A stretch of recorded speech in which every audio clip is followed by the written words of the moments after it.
Alors, comment est-ce que tu as réagi quand tu as appris que l'Excelsior Virton organisait un match de bienfaisance à ton égard? Je l'ai très bien pris et puis je savais qu'il faisait ça par rapport et je tenais à lui rendre hommage à la petite Marine qui est décédée d'un cancer il y a 9 ans. Et Philippe Aymon a pris cette décision-là de vouloir me rendre la monnaie de la pièce, entre guillemets, de me rendre l'appareil en disant un jour tu as aidé quelqu'un, nous aujourd'hui on va te prouver que nous aussi on peut t'aider. Et puis je ne pensais pas que ça allait prendre un tel engouement et tout le monde après s'est mobilisé. Avec les réseaux sociaux, c'est vrai qu'aujourd'hui ça va très très vite. C'est parti ensuite sur les chaînes de télé françaises, les chaînes de sport comme beIN Sport. Et pour moi, c'était inespéré. C'est vrai qu'au départ, je faisais ça, j'ai voulu réunir ces deux équipes-là parce que je savais qu'autant du côté soudanais que du côté virtonais, mes générations avaient été idolâtrées. Et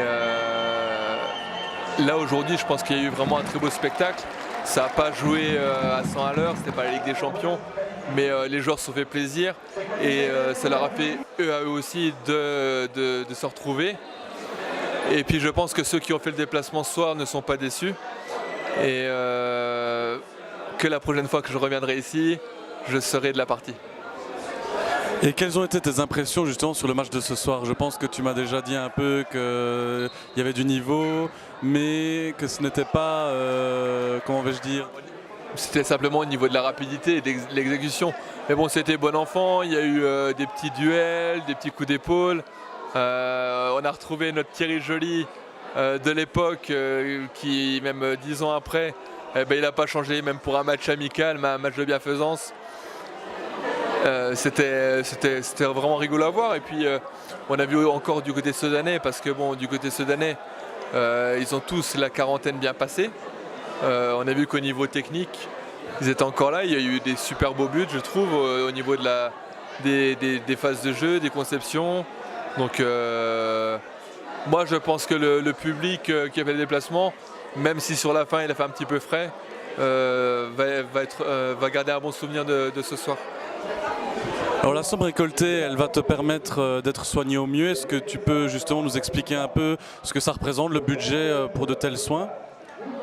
On n'en a aucune idée, parce qu'il faut un aménagement de la maison, il faut un véhicule adapté, il faut un fauteuil qui évolue tous les 2 ans.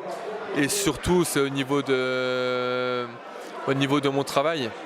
Au bout de 1 an, c'est vrai que je ne toucherai plus mon salaire. Donc ce sera un petit coup de pouce que la somme que je vais récolter ce soir. Mais bon, moi honnêtement, au départ, on avait fixé une somme d'argent qui était plus élevée. C'était pas mon but. Moi, ce que je voulais avant tout, c'était réunir tout le monde, réunir toutes les personnes qui m'avaient soutenu et leur faire, entre guillemets, un cadeau que de leur offrir 2 belles équipes. J'ai rappelé Daniel Ljuboja, qui est un international serbe, qui a joué au Paris Saint-Germain.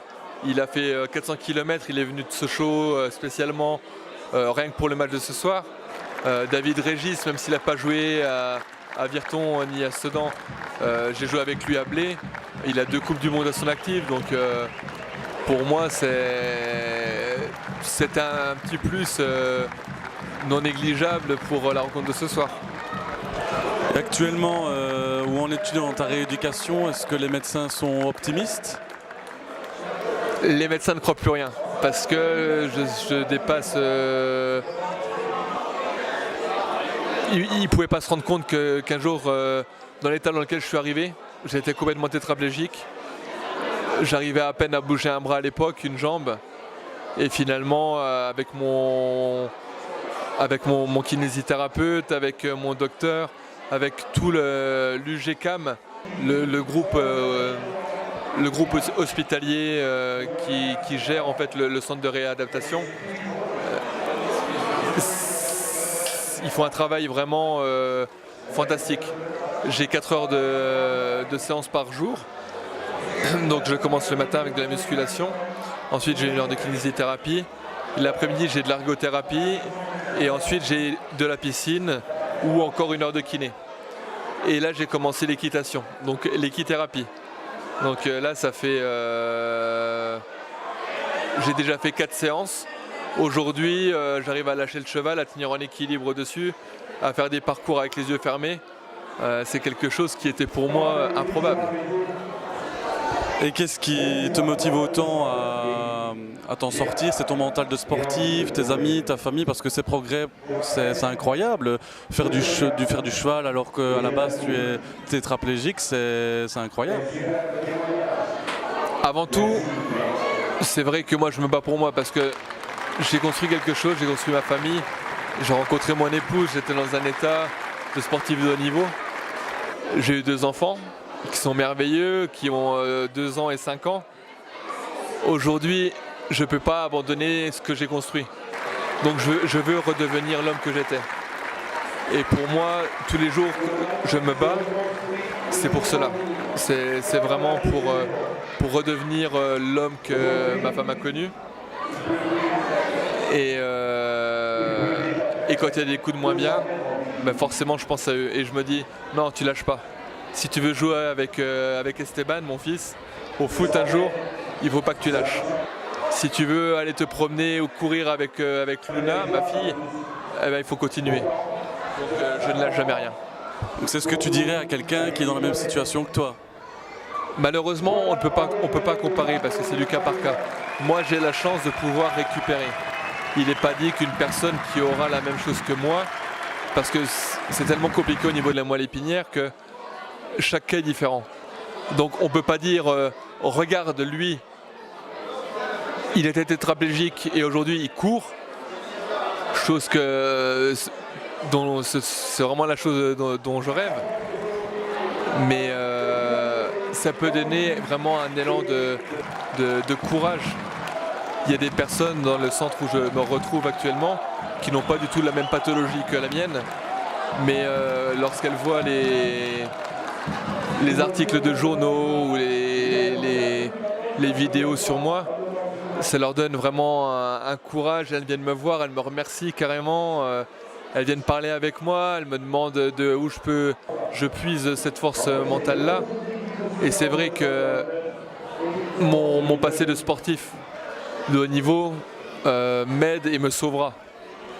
Parce que quand tu es sportif de haut niveau, tu apprends à te surpasser et on sait toujours que c'est dans la douleur que l'on commence à travailler. C'est ça, se faire mal. Et là, avec mon kiné, c'est la même chose. Mon kiné est là pour en témoigner.